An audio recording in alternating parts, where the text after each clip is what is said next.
Welcome back to the podcast, everyone. Today I'm with a very special guest, the one and only It's MAVI. MAVI. How's it Hell going? yeah. Thank you for having me, man. It's a great morning. It's a great day to have a great chat. For sure, bro. This is weird, but like for me, it's been difficult to truly connect with people like my age, because like we were talking before, like everyone I know is honestly like off in college and stuff. So to actually see someone that's getting the success they've already been seeing at the same age as me, it's honestly inspiring for myself. Yeah. It's I don't know though. I feel the same way though. To where a lot of people like all of my friends are really hitting their stride in their personal development and like becoming what they always wanted to become. And that's been the best part of like seeing my friends grow up and shit. Like this age is really exciting for that reason, for sure. When I've been like talking to my friends when they come back from college, it just seems like they're fucking partying and stuff. I'm like, what? I've been doing all this stuff, and you guys are just having a good time, blowing your money or your parents' money, having a good time in college, too, bro. Partying ain't expensive. Party a they're free, but goddamn, yeah, it is a lot of that shit. But it's a lot of because it's the social sphere, like. Yeah. It's all about your interaction with other people. So, like, of course, some people just go distill that to just jumping around drunkly. But it's a lot going on.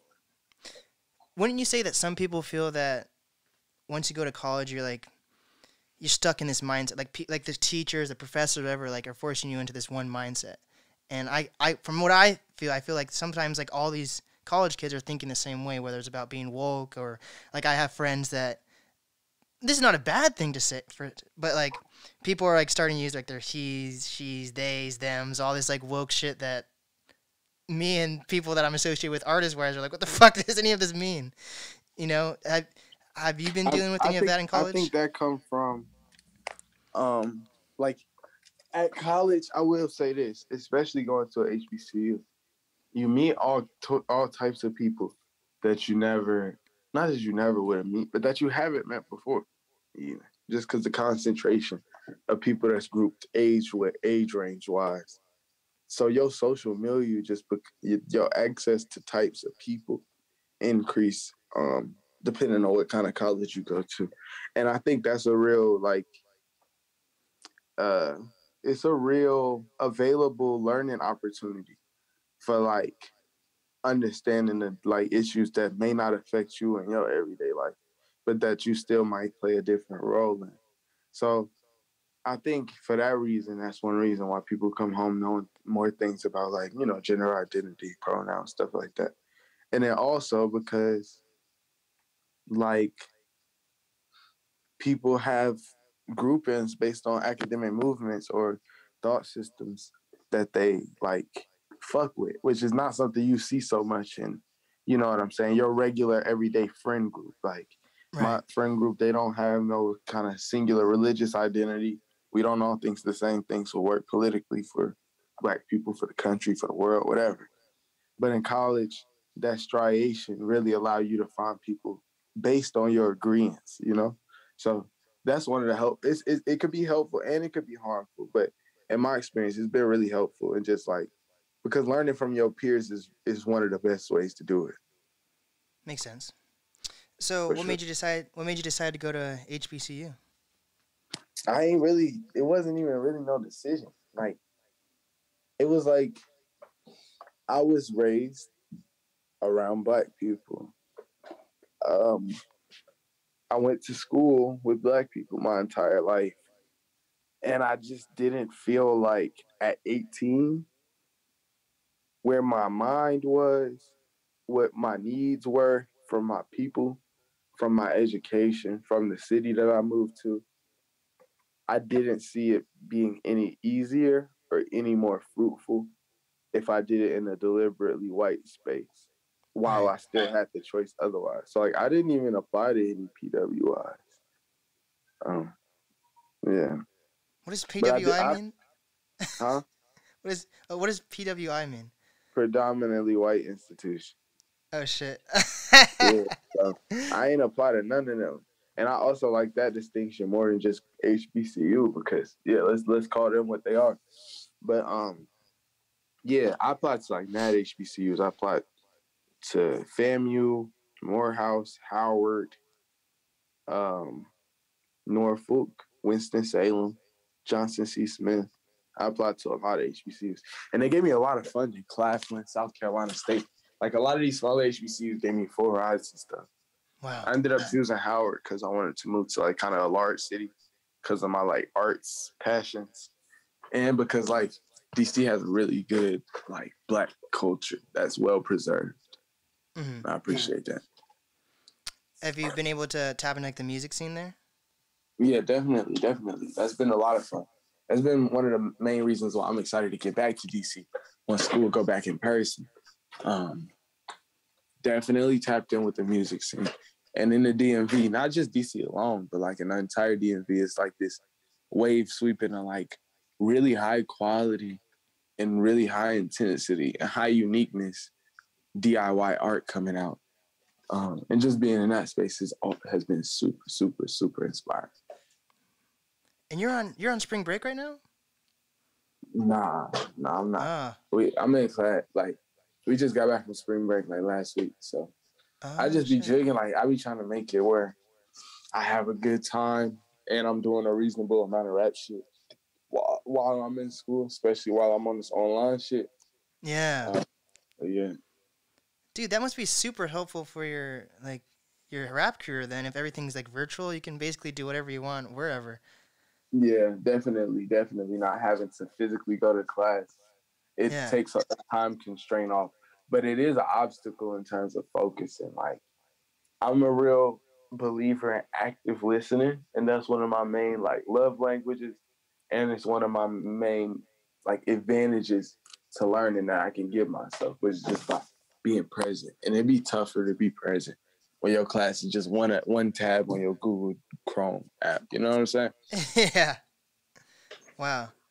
And so when you were applying for these colleges, did you mention like in your whatever the college letter you have to write that you were a rapper or anything like that? Like, did that help out get into college at all? No. I never really did nothing like that. I never really. And even at my school, well, I would say from the artistic community and from the student body at my school, I received so much support. Like, I cannot overstate how much support I got. But as far as institutionally, we're like the school has just be accommodative of the fact that I had this extraneous career and stuff. That ain't really happened that much.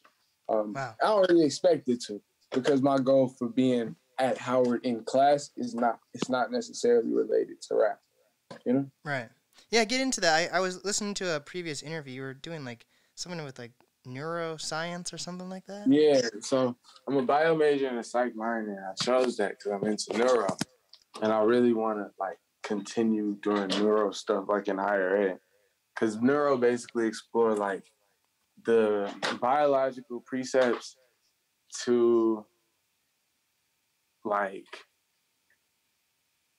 the conditions, emotions, experiences, feelings, and like perception that we feel. You know what I'm saying? It basically tries to be as one-to-one as possible, locating like neuronuclei where certain behavioral patterns, where certain transmission patterns and communication patterns occur.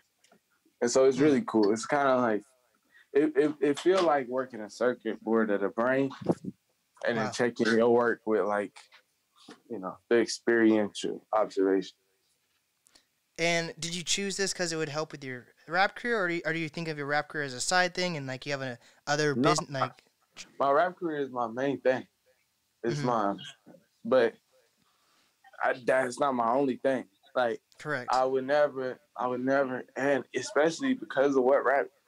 I'm not gonna take the anti-intellectual stance that rap ain't stimulating or rap ain't exciting or rap ain't.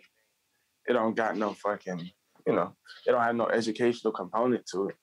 But it's certain ways that like my investment into myself as an individual gotta go beyond what like music will even do for me, you know?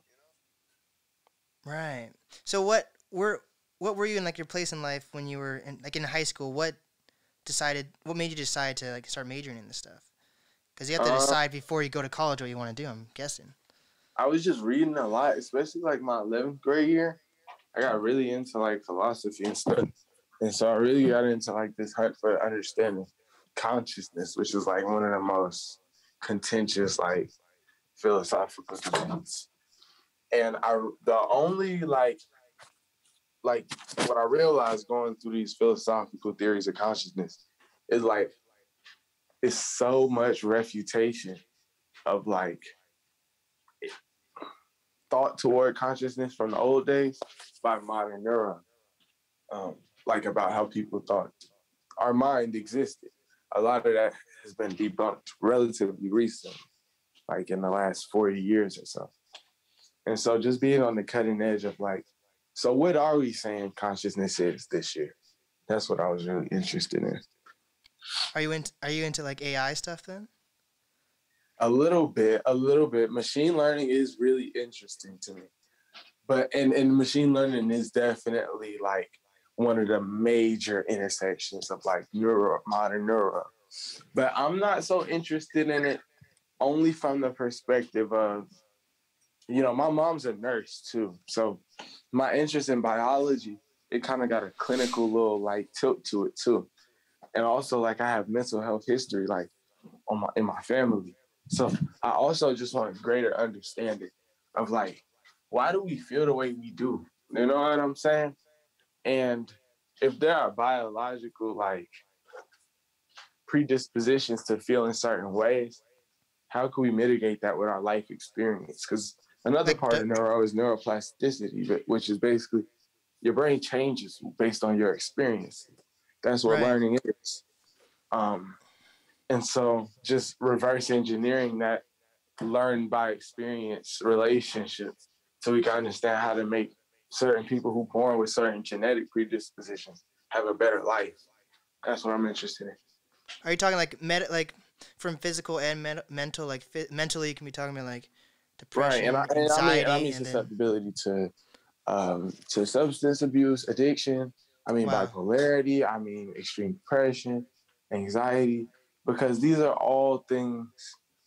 And also there's like a biological component too, because epigenetics tells you that like your life experiences has impact on your gene regulation on a cellular level. So certain things we as Black people are afflicted with differently than, you know what I'm saying, anybody else in the society. Our experiences are that unique. And so that's why I think it's a real pressing issue for us, because we have such a complicated relationship with trauma. It needs to be interrogated. So when people look at what you're researching and like studying, do you think this also like affects third world countries, or is this something that like more affects first world problems and people that we have enough research and stuff to actually focus on this? Or is like when people do this research, are they also looking at how this can impact third world countries or people and just different countries in general who are even third world and global south is like it's useful terms to reference how like people in the West or people in quote developed countries, heavy quote developed countries, are complicit in the exploitation of like smaller countries by like extraction of their labor and their human resources and unequal pay. However, the case is that in America, the mental health, for example, opioid crisis, the PR behind the opioid crisis is much more benevolent, gentle, and forgiving than it was about crack, even than it was about weed in the 70s. You know what I'm saying? Mm-hmm. So, whereas we just act like the American pursuit of knowledge is distributed. Couldn't you see that as like a race thing? Like, what was that thing that It's a race thing, and it's also a class thing, because that's kind of how the opioid crisis came to develop and where it's developed at. Like, like white people are really suffering in a lot of parts of the United States, like how people who not even living in America are suffering. That's a class issue, you know what I'm saying? And black people are suffering even worse in a lot of those places. So it's deeper than just being in America versus not being in America. Mm-hmm. But I do recognize that, like, you know, the potential environmental stressors differ from each place to place, and that the cultural like bases for their reactions to their stressors are different place to place. And so it requires like concurrent, like historical analysis, which will attempt at getting at what's going on up here. You know, I agree. So yeah, it is kind of American, but like also like I'm kind of American, you know. And my mama is, and my grandmama is, you know. So like Right. in a certain way, like yeah, I guess that's the selfish view, but then also like it ain't like my people got no crazy amount of shit to show for it. So Right. yeah. And is there like a certain time of in college that you're expecting? Like, is this like a major that takes 4 years, more than 4 years? Well, shit, I'm in year 4 right now, but I took some semesters off.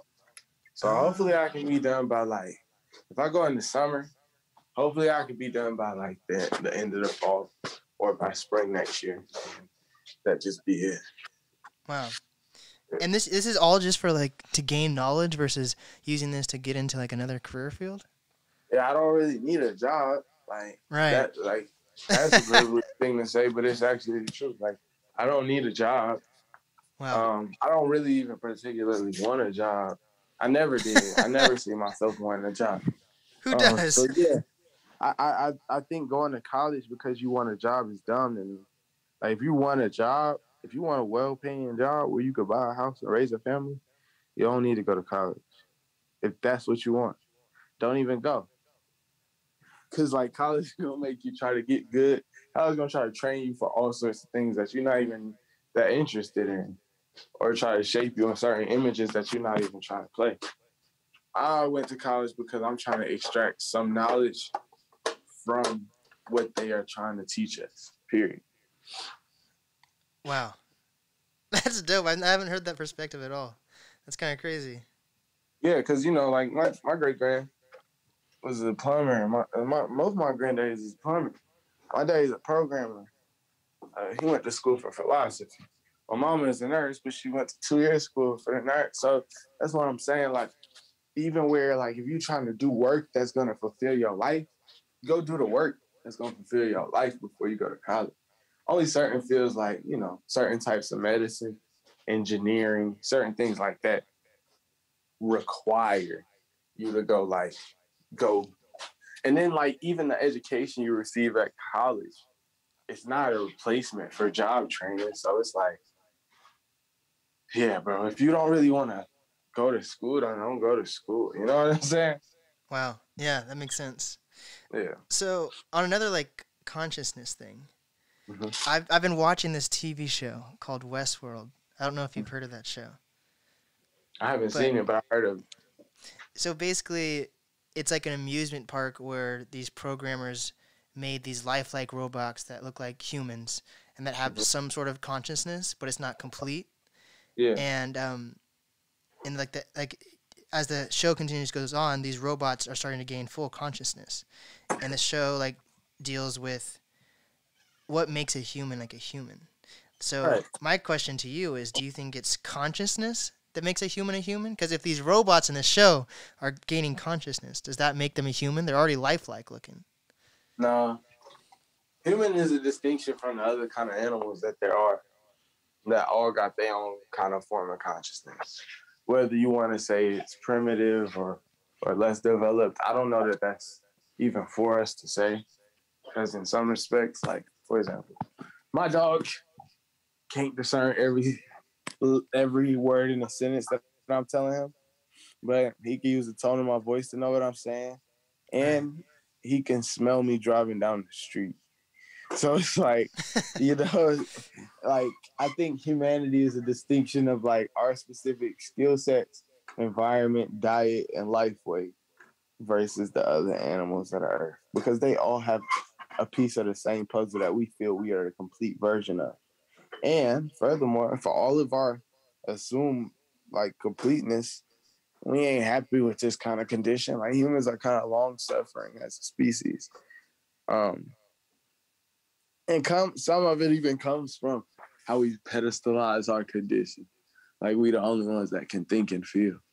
But I think humanity is a subdivision though, based on, very biological factors.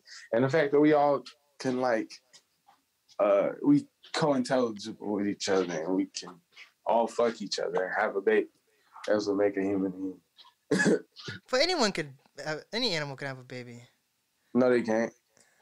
Any animal cannot have a baby with any other animal. That's literally what a species is. But the human race is like one species. Yeah, no, that's what I'm saying. That's what makes a human. The fact that a human can fuck a human and have a baby. Got it. That defines the species. Right. So with your rap, is your goals after like learning all this stuff to enlighten others in your music, or? Yes, in some way. And like certain things that I want to learn in order to disseminate it in rap is not necessarily what I'm going to school for. But some of it is, for sure. It's cool that your rap is more, it's almost like, what is the reasoning behind when you're making your songs, there's no like hooks in your songs? Sometimes there is, but what's the reasoning behind the hook would be my question. Sometimes if I can do what the hook do, then I need a hook. And I just don't like doing that shit like how everybody else do shit. Like as a person, I've been that way since I was a boy. How everybody else do shit, and part of it came from my upbringing. Like how everybody else do shit, I wasn't even allowed to or had the stuff to do it like how everybody else did it at first. Then it grew into a place of comfort. So yeah, that's part of it. Another part is like not like hook up no huge utility to me as a storyteller or as a writer. Sometimes it is, and that's when I use it, but a lot of times it's not.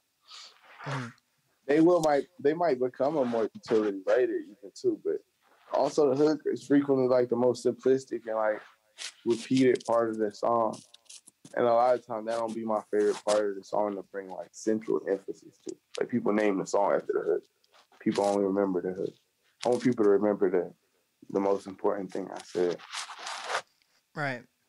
But I've been told that sometimes hooks are used to like unite people from different cultures. Like sometimes those hooks are so catchy that's how they become like worldwide known songs because of the hooks, the melody. Yeah, but also like I listen to the Isleys like this is like I don't know, it's a loaded term. It ain't really no musical term like that. Cause you could say a nigga like Cardi music is all hooks, or the Isleys music is all hooks, or Stevie Wonder is all hooks, or some Stevie Wonder songs have no hook. You know what I'm saying? Right. Depending on how you look at their writing, their repetition, their tonality. You could say a 4-bar series and in my song that repeats itself at the beginning and end is a hook if you want to, or you might not qualify it as such. And you know what I'm saying? That those things, repetition, do exist. And I also think like a lot of the things that unite people around iconic music is an earworm melody. And those can exist like whether you have a hook or not, you know? Do you have like you probably have a big appreciation for like freestyles then? Yeah, I like when people freestyle. I like that a lot. Are you good at freestyling? Right now? No, not right now. I'm asking though because I just added freestyles to the podcast. It's kind of dope, but I don't know if virtually. Yeah, you could. Yeah, I'll pull up and we could do one in person probably. I don't want to. Yeah, we'll do one in virtual. Doesn't. Yeah, we could. I'll just pull up for you for a freestyle. You out LA? You can do it. It's nothing. Yeah. So how many places are like in the past few months? You've just been going all over these different music hotspots: DC, Atlanta, New York. So where are you calling home right now? Is it Howard? Because that's where you're going to school, or? Well, I'm living in Charlotte. Well, I got an apartment in Harlem right now, but I'm living in Charlotte. And then when the school year comes back, I'm going back to DC. Basically, I was living in DC, going back and forth from DC to Charlotte when I was in college at the first part, right? Mm-hmm. And then I started going to New York a lot. I started going to LA a lot, like just on rap travel work, right? Right. And then let the sun happen, and that sent me all over the country, like Texas, Minnesota, New York, California, all types of places. And then after that, I moved to New York. Well, after that, I was living in Maryland, and then moved to New York. Then moved. They got an apartment in Charlotte. Lost the apartment in Charlotte. Got an apartment in New York. Still living in Charlotte. Finna go back to DC when school starts. So yeah, I be running and gunning, but it be for a reason. Like I don't really go to those cities for no reason. Like, and I don't mean that in like it's just like, oh, when I get down there, I'm finna go da da da da. No, I'll be in a different city because like I gotta go there in order to do this and this and this. That's already expected of me. So, right. Yeah, but that's been fun though. Atlanta has been like one of the first like unwind city stops that I've taken in a long time. Just linking with people I admire, hearing good music, experiencing new things. So it's been super fun. Super. Wow. So for the audience who might not know like your upbringing at all, tell everyone where you're from originally. I'm from Charlotte, North Carolina. Well, my family is all from South Carolina, like the Columbia area. So they real like country folks, real good hearted, good cooks. You know what I'm saying? I'm doing the interview. But yeah, my family, they real hospitable, real great people, like educated people in their way and in the traditional sense as like generations continue. And my people I really seen a lot of my family intergenerationally come up in my lifetime. So like, Wow. yeah, basically a regular like down south family. Wow. Yeah, moved to Charlotte when I was like a little baby and just stayed up here. And how did you originally get into music? What'd you say? How'd you originally get into music? Like making it? Yeah. You hear me? Yeah, can you hear me? Yeah, you said like how I get into like making music? Yes.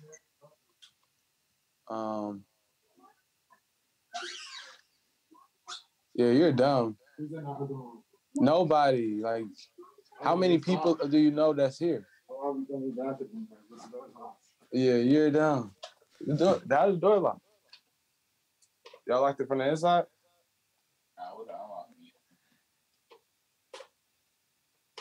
Anyways. Yeah. Hold on one second. No worries. Yeah, how I got into making music was basically I was in a marching band. Oh shit, me too. And I was in a concert band before that. I was in both for the whole time.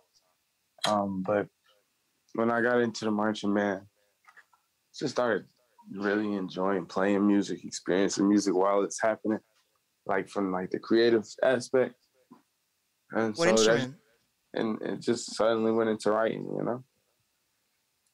What instrument were you though? Trumpet and French horn. Oh shit, I was a clarinet. Oh, that's hard. The only reason I wish I did clarinet so I could play Western, like saxophone and all of that shit, like the reed instruments. Those they mad interesting to me. Yeah, for sure. So I know everyone's touched on it a little bit, but I'm still like, I want to hear like how you and Earl came to be, because of course you guys are different artists, but it definitely seems like you guys complement each other's sound. That's my cousin, but basically I met him through Pink Seafood. Well, I met him through Sage. Well, Sage put him on to me, and he actually introduced himself to me. Like he just followed me, then he DM'd me, and then we got on FaceTime. We chatted for a while. Wow. This is the day I made Moonfire, and then I just linked him after a few months in LA. Stayed over there for like a week or so, like 10 days or something like that. Came back again, just posted up with him a few times, made music, sometimes didn't make music, just look around that shit, experience LA. He's also just like a really good LA historian, LA appreciator, LA aficionado. And yeah, he just really is a helpful nigga as far as like understanding this rap shit as a matrix of like competing forces. He really good at pointing out the contradictions in the history of this shit and how it came to be kind of where it is now and who's the best at it. So I can appreciate him. He's like whenever I meet any kind of like kindred rap enthusiast spirit on the road that like can contribute something that I don't know or I haven't heard or that like I would be excited to hear. And that's the best feeling. Wow. What did he tell you? What about your music like stood out for him to like want to reach out to you? Nah, but one time he told me, he was like, bro, thank God for you, bro, because I was getting a little worried. Wow. Yeah. And how old were you when you met him? Hebbers? Shit. Couldn't have been 21. I might have been 19. I met Earl. I really might have been 19. Yeah, That's I think insane. I was 19. Imagine, just for like the audience, imagine being 19 and having like one of the top like well-known rappers in the game just reach out to you and say they like your music without you reaching out to them first. That's kind of insane, dude. But also, it's like, you know, in certain ways I was reaching out to him. Not reaching out like, hey, like DMing him or trying to like contact him. But, you know, certain ways, niggas' spirits is just... I feel that. Wow. So your first... What was the name of the first project you released? Was it your first project in 2016? It was on January 1st, 2017. It's called Beacon. Got it. And how old were you? How old were you when you released that? 16. So did you start getting attention from that album, or did it take a few years or months for that to gain attention? As far as Charlotte goes, and like what was meaningful to me, it got attention pretty quick. As far as like getting a few hundred to like 1,000 listens over the entire project, like the first few days, a lot of like people reposting it, making it they avatar and shit. Like shit that made me feel special when I was young. A lot of people were shocked. So what was the first instance that you start like actually? So you were 16, you released this project. When did you start getting like a manager and like a team? Recently, but I ain't even no benchmark thing. Like it's just like that ain't no qualifications at a rapper job like how other things is, and like yeah, but that part is not that big a deal. Like, and that part's super subject to change. It's really experimental. Me going into like this business foray side of it. Just really seeing how I can do it the best way, and how is it being done. So you're like you're a student of rap, and you're like understanding this on your own. Basically, you don't really need all these extra resources.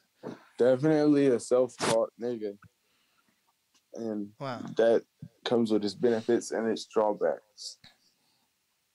So when did people start reaching out to you for like features, and you started getting buzz online and everything like that? How old were you, and like was there a specific song or like moment that you can like? There's different kinds of buzzes. Like first wave of buzz was probably after like Beacon or No Roses, like my senior year of high school into like freshman year of college, and then another wave came when I released a song, 1 Foot. That did a lot for me. A few songs that I released really gained some traction, but like come through with it. One song I had dropped when I was like 16, ran up like 12,000 that year. Like different songs doing different amounts of things, but definitely it's a trickle, you know, and it still is. Like certain people, like my nigga Mitch, he stayed in this Airbnb out here. And he was like, yeah, my Airbnb host lady know you. I'm like, no, she don't. No way. I don't believe people like know me. I don't really know like when yeah, you know what I'm saying? Now, I don't really believe nobody listen to my music type shit. That's a weird statement, but it's true. So then, what are you in rap for then? Isn't that one of the goals to make music that well, it can enlighten, but the most simplistic goal is for people to hear your music, right? I don't know. It used to be that, but not no more. I just want to rap the best. Wow, that's a good goal though, right? Yeah, I just really want to get as like close up on this shit as possible. See all the small details and like be in control of them. That's when I would feel like I did what I came to do. Like when I really could, you know, put me against anybody, nigga. Like type shit. That's kind of what I'm going for. With your rap, is do you have any goals of like getting outside of rap when it comes to movies, music videos, Yeah, anything like that? I'm finna be in like a short film and stuff soon, in like a little prominent role. Oh But wow. that's all experimental. Like I definitely just want to invest. I said this yesterday, and I want to invest in myself. Like I want to have an acting coach, like a guitar teacher, a fucking, all of these things that where I could just pick up new skills that I feel like will enrich my personhood, and that'll make me feel better toward or more equipped toward rapping, or making me more equipped toward my whole life. Mm. That's dope as fuck though, man. It seems that's kind of a. It's cool that it's been like just a compilation like of trickling down and more people listening. Some people can like recount like a specific day or song that made like just popped off for them. But maybe it's better that it's over time. Also, like the pop up show that I threw in Charlotte, like a lot of people that came there, like went to high school with me and was like listening to my very first songs ever, just out of pure curiosity. And now they're on some like I'm proud of you shit, but like it's really that people ability to love and support me grew as I did. And hopefully I can keep it that way. For sure. I think you can. But beyond that, it didn't feel like anything meteoric or transformative. I kind of feel a lot like the same person, especially now that I've been home for a long time. The only time I really don't feel like myself is when I'm in New York for too long or certain other places. But for the most part, this shit never really changed in terms of my perception of what I'm doing. It changed my perception of like how I should live my life and what priority I should give to what things. But beyond that, that's it. Do you think it's because like some cities are more like superficial than others? Say it one more time. Is it because you think some cities are more like superficial than others? Nah, not that. It's more so that like in the hustle and bustle, like coming from Charlotte, it's a certain lifestyle, a certain pace, certain temperature range, certain food options that make me feel really comfortable. My friends are there, and they are a real important like marker for me in terms of like improve myself as a rapper, as a man, making sure that for my age, I'm doing what I'm supposed to be doing to grow to certain points. And so when I'm away from home, a lot of times other people's ideas of success become the dominant narrative. Wow. Just because like it's different cultures around different places.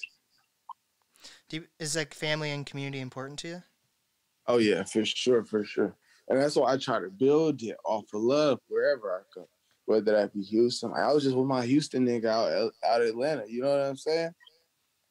And like he's showing mad love, like because I showed mad love in ways that I didn't like. Nigga had to sit down yesterday and was like, bro, you just thought you was just talking to these people and having a conversation with them, but you didn't know that that's a big deal to them and that you don't have to do that. And I'm like, that's not no big deal to me. Like my shit is, bro. Them niggas was showing me all kind of fucking like warmth and what's this shit called? Hospitality. Like that. And I definitely I like to reciprocate hospitality because that's really how I got here. Like my family not rich, or they definitely was not rich when I was being raised and shit. But they always been extremely hospitable. So where like you don't feel like it's anything that you can need that's not here.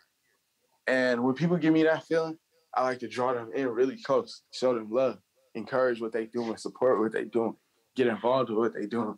And when I do that, people just give it back to me, even times 10. And a lot of times I don't be expecting that, but it's the best part of operating on love. Like just being surrounded by love when you're in spaces that's like about you, you know? For sure. So in the next day or so, I'm interviewing London Avery. What can you tell me about him? Oh, that's my guy. London is he's like fucking London. Oh, hold on. You hear me? Yeah. Yeah, London is a general. He's a multi-instrumentalist.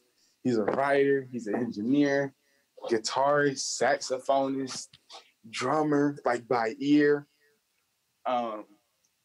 As far as like lab, this little thing like that, me, him, OPB, Gosha Guppy are involved in New York, I feel like he's our musical North Star. Like, as far, and he has so much to offer this whole industry as like a man that's at an intersection of different cultures. He know a lot about a lot of things about like the whole humanity. He's super inspiring to me. I love London. How'd you get to meet him? Shit, we roommates. Oh wow. Yeah. That's crazy. It's my room. Yeah, man. I really do love that man though too. Like I'd be wary. Well, not wary. I just be kind of hesitant to like meet new people sometimes. And like he really just gave me the impression that I wasn't even meeting no new person. Like he's somebody your cousin, damn near. Wow. Yeah. I just saw your new music video. That shit was dope. Tell me more about that. Yeah, that was me and Lone Wolf Zach, man. He was just like a really, really cool man. Like, and that video was the second of two that we did that weekend. And that one was just like more of a laid back kind of day. The other one was in the studio, like a video studio, with a set and all of this sort of shit, lighting. But this one, we had just the 16 millimeter crank camera. And we were like, bro, like, let's really just get a chance to chop it up. Because, like, we really ain't even, a lot of times in this art shit, bro, especially when you're working through all kind of middlemen. That's why I say also, me getting a manager and all of this sort of shit, no benchmark for, like, how stuff started happening or what's happening. A lot of times that should be an impediment to your ability to understand somebody that you want to work with. Right. The benefit is you don't have to put in the actual legwork and actual human effort to do the communication, but the loss is what the communication might have yielded. So 1,000 Miles video is just me and Zach just walking from about 125th and Lenox uptown where he was staying in Harlem and where I stay to about downtown, like Central Park, like 30. It was really just about like us taking the theme of that longest walk ever, just through a regular beautiful New York weekend winter day. Like everybody was out that day. It was such a nice day. Yeah, that's dope. How long ago was that? Because there was still snow on the ground. It wasn't that long ago. It might have been the beginning of February. Oh wow. Yeah, it was the beginning of February. Yeah, I like those transitions and shit you guys did was dope. It was very artistic. Oh yeah, he's so psychedelic, and he has so many tricks up his sleeve. As a director, as an editor, as a videographer, like he really has a lot in his bag. For real, he's one of the most exciting like visual artists to me, and he has been at like before we worked. I've been a big fan of his for a really long time. Wow. So what are your goals for the next few months? Do you have anything dropping? Anything exciting news? I'm gonna try to make another album. I have 2 albums made, but I don't know. But I'm gonna just keep trying to make new music and pushing myself. Like I want to transcend. That's my next immediate thing. Hell yeah. So also, one more thing about Earl. So because you met Earl, does that mean you know like any of the Wolfgang crew, like Tyler or Taco or anyone? So I didn't chop it with. Well, me and Tyler, we DM back and forth sometimes, but I never really chopped it with him like that.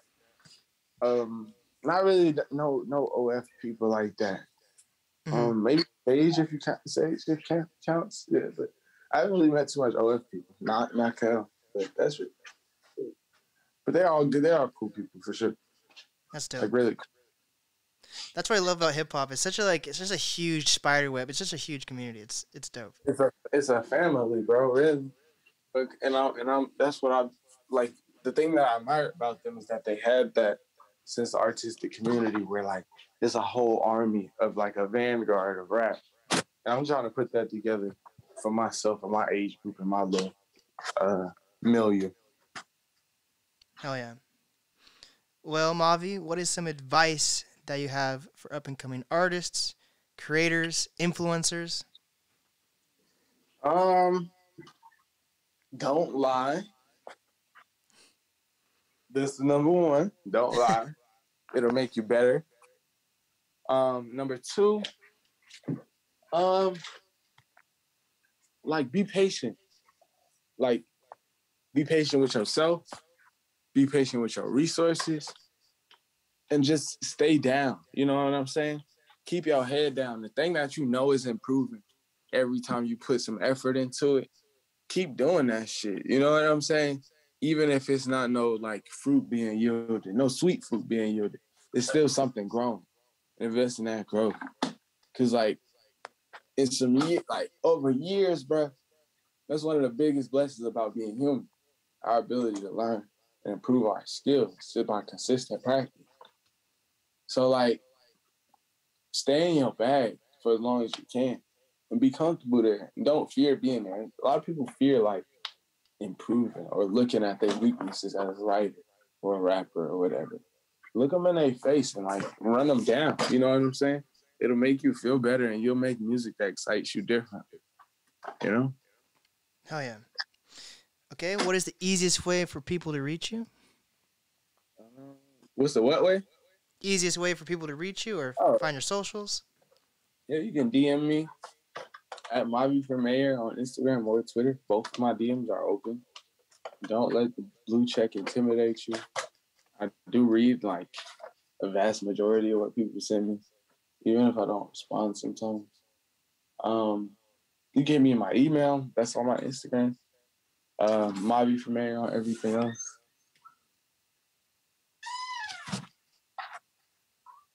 Thanks. But yeah, that's how you reach me. There we go. This is the NAST Podcast with MAVI. There we go. Thank you for having me, man.